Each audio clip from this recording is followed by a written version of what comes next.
ರೈತ ಸಂಘದ ಅಹೋರಾತ್ರಿ ಧರಣಿಗೆ ಕಿಡಿಗೇಡಿಗಳಿಂದ ಅಡ್ಡಿ.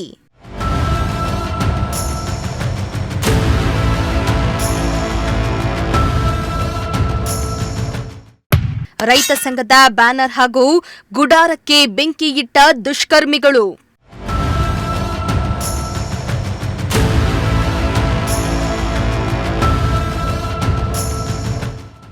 ಚಿಕ್ಕನಾಯಕನಹಳ್ಳಿ ತಾಲೂಕಿನ ಹುಳಿಯಾರು ಪಟ್ಟಣದಲ್ಲಿ ರೈತ ಸಂಘದ ವತಿಯಿಂದ ವಿವಿಧ ಬೇಡಿಕೆಗಳನ್ನು ಈಡೇರಿಸುವಂತೆ ಆಗ್ರಹಿಸಿ ಕಳೆದ ಕೆಲ ದಿನಗಳಿಂದ ಅಹೋರಾತ್ರಿ ಪ್ರತಿಭಟನೆಯನ್ನ ನಡೆಸ್ತಾ ಇದ್ದು, ರೈತರ ಪ್ರತಿಭಟನೆಗೆ ಕಿಡಿಗೇಡಿಗಳು ಅಡ್ಡಿಪಡಿಸಿದ್ದಾರೆ ಎಂಬ ಆರೋಪ ಕೇಳಿಬಂದಿದೆ. ಹೌದು, ಹುಳಿಯಾರು ಪಟ್ಟಣ ಪಂಚಾಯಿತಿ ಮುಂಭಾಗದಲ್ಲಿ ರೈತ ಸಂಘದ ಮುಖಂಡರು ತಾತ್ಕಾಲಿಕವಾಗಿ ಟೆಂಟ್ ಹಾಕೊಂಡು ಅಹೋರಾತ್ರಿ ಧರಣಿಯನ್ನ ನಡೆಸುತ್ತಿದ್ದಾರೆ. ಆದರೆ ರೈತರ ಪ್ರತಿಭಟನೆಯನ್ನ ಹತ್ತಿಕ್ಕುವ ಸಲುವಾಗಿ ಕೆಲ ಕಿಡಿಗೇಡಿಗಳು ನಿನ್ನೆ ತಡರಾತ್ರಿ ಧರಣಿ ನಿರತ ರೈತ ಸಂಘದ ಬ್ಯಾನರ್ ಹಾಗೂ ಗುಡಾರಕ್ಕೆ ಕಿಡಿಗೇಡಿಗಳು ಬೆಂಕಿ ಇಟ್ಟಿದ್ದಾರೆ ಎಂದು ಆರೋಪಿಸಲಾಗಿದೆ.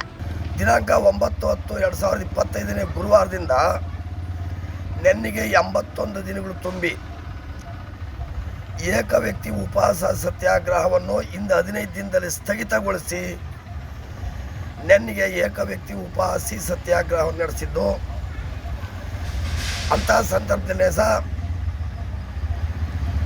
ರಾಜ್ಯಾಧ್ಯಕ್ಷರು ಸಿದ್ದೀರಪ್ಪರು, ಚಿತ್ರದುರ್ಗ ಜಿಲ್ಲಾಧ್ಯಕ್ಷರು, ಹೊಳಲ್ಕೆರೆ, ಹೊಸದುರ್ಗ, ಹಿರಿಯೂರು, ಗುಬ್ಬಿ ಹೀಗೆ 5 ತಾಲ್ಲೂಕಿನ ತಾಲ್ಲೂಕು ಅಧ್ಯಕ್ಷರು, 2 ಜಿಲ್ಲಾಧ್ಯಕ್ಷರು, ಚಿತ್ರದುರ್ಗ ಮತ್ತು ತುಮಕೂರು ಜಿಲ್ಲಾಧ್ಯಕ್ಷರು ಮತ್ತು ರಾಜ್ಯಾಧ್ಯಕ್ಷರು ಎಲ್ಲರೂ ಹೆಚ್ಚಿನ ರೀತಿಯಲ್ಲಿ ಸೇರಿ ಒಂದು ಚಳುವಳಿಯನ್ನು ಚುರುಕುಗೊಳಿಸಿದಂಥ ಸಂದರ್ಭದಲ್ಲಿ ಸಂಜೆ ಯಾರೋ ದುಷ್ಕರ್ಮಿಗಳು ಈ ನಾವು ವಾಸಕ್ಕೆ ಮಾಡ್ಕೊಂಡಿದ್ದಂಥ ಶೆಡ್ಗೆ ಬೆಂಕಿ ಇಕ್ಕಿ ಬ್ಯಾನರ್ಗಳೆಲ್ಲ ಬೇಯಿಸಿ ನಾವು ಬಳಸ್ತಕ್ಕಂಥ ಟಾರ್ಪಲ್ಗಳು ಬೇಯಿಸಿ ಒಂದು ಪ್ಲಾಗ್ ಮುರಿದು 2 ಪ್ಲಾಗನ್ನು ಬಿಚ್ಕೊಂಡು ಹೋಗಿದ್ದಾರೆ. ಇಂಥ ಕಿಡಿಗೇಡಿತನಗಳಿಗೆ ನಾನು ಎಂದೂ ಬಗ್ಗಲ್ಲ. ನಾನು ಚಳುವಳಿಗಾರ, ಹೋರಾಟಗಾರ, ರೈತ ಸಂಘದವನಲ್ಲ, ನಾನು ವರ್ಕರ್ಸ್ ಕೆಲಸ ಮಾಡೋ ಅಂಥವನು. ಇನ್ನು ಶಾಂತಿಯುತವಾಗಿ ನಡೆಸ್ತಾ ಇದ್ದ ರೈತ ಸಂಘದ ಕಾರ್ಯಕರ್ತರ ಹೋರಾಟವನ್ನ ಅಡ್ಡಿಪಡಿಸುವ ಉದ್ದೇಶದಿಂದ ಕೆಲ ಅಪರಿಚಿತರು ಈ ಕೃತ್ಯವನ್ನ ಎಸಗಿದ್ದಾರೆ ಎಂದು ಪ್ರತಿಭಟನಾಕಾರರು ಆರೋಪಿಸಿದ್ದಾರೆ.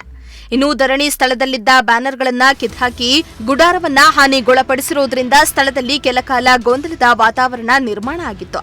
ಕಿಡಿಗೇಡಿಗಳ ಕೃತ್ಯಕ್ಕೆ ರೈತರು ತೀವ್ರ ಆಕ್ರೋಶ ಹೊರಹಾಕಿದ್ರು. ಅಲ್ಲದೆ ಕಿಡಿಗೇಡಿಗಳ ವಿರುದ್ಧ ತಕ್ಷಣ ಕ್ರಮ ಕೈಗೊಳ್ಳಬೇಕು ಹಾಗೂ ಧರಣಿ ಸ್ಥಳಕ್ಕೆ ಪೊಲೀಸ್ ರಕ್ಷಣೆ ಒದಗಿಸಬೇಕು ಎಂದು ರೈತ ಸಂಘದ ಮುಖಂಡರು ಒತ್ತಾಯಿಸಿದ್ರು.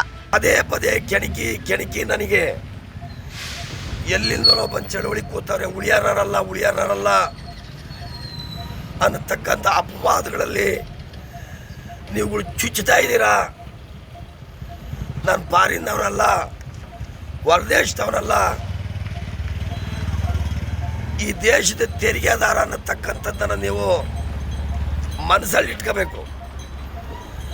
ನಾನು 8 ಬಾರಿ ಪಾರ್ಲಿಮೆಂಟ್ ಮುತ್ತಿಗೆ, ಡೆಲ್ಲಿ ಪಾರ್ಲಿಮೆಂಟ್ ಮುತ್ತಿಗೆ ಹಾಕಿರೋನು ಯಾರೋ ಬಂದು ಉಳಿಯಾರ ಅಭಿವೃದ್ಧಿ ಕೇಳ್ತಾನೆ ಅಂದರೆ ನಿಮ್ಮ ಮೂರ್ಖತನಕ್ಕೆ ನಾನು ಏನು ಹೇಳಬೇಕು, ನನ್ನ ನಾಲ್ಗೆ ಹೊಲಸು ಮಾಡ್ಕೊಳ್ಳೋಕೆ ನಾನು ತಯಾರಿಲ್ಲ. ಹಾಗಾಗಿ ನನ್ನನ್ನು ಇದೊಂದು ಸಣ್ಣ ಗುಳ್ಳೆ ಅಂತ ಭಾವಿಸ್ಕೊಂಡು ನೀವು ಚಂದಣ್ಣೆ ಮಾಡೋಕ್ಕಾಗ್ತವ್ರು ಸಣ್ಣ ಗುಳ್ಳೆ ಇದ್ದಂಗೆ ಅಂತ ಭಾವಿಸ್ಕೊಂಡು ನೀವೇ ಕ್ಯಾನ್ಸರ್ ತಂದ್ಕೊಂಡಂಗಾತು. ಸದ್ಯ ಕಿಡಿಗೇಡಿಗಳ ಕೃತ್ಯದಿಂದ ಯಾವುದೇ ಪ್ರಾಣಹಾನಿ ಸಂಭವಿಸಿಲ್ಲ. ಸ್ಥಳೀಯ ಪೊಲೀಸ್ ಠಾಣೆಗೆ ಮಾಹಿತಿಯನ್ನ ನೀಡಲಾಗಿದ್ದು ಪರಿಶೀಲನೆಯನ್ನ ನಡೆಸಲಾಗ್ತಾ ಇದೆ. ಚೇತನ್ ಜಾನಿಕಲ್, ಪ್ರಜಾಶಕ್ತಿ ಟಿವಿ, ಚಿಕ್ಕನಾಯಕನಹಳ್ಳಿ.